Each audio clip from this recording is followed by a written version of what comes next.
আমরা এসে গেছি এখন ওদের বাড়িতে, আর ওদের বাড়ির ছাদে এরকম একটা অ্যারেঞ্জ করেছিল। তো দুপুরে মেনু ছিল আলু বিরিয়ানি, চিকেন চাপ, স্যালাড, চাটনি আর মিষ্টি। তো আজকের দিনটায় বেশ মজায় কাটালাম, সবার সাথে আনন্দে কাটালাম। তো ছোট একটা পিকনিকও হয়ে গেল।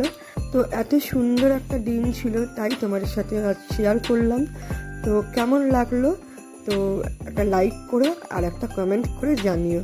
তো চলো পরের ব্লগে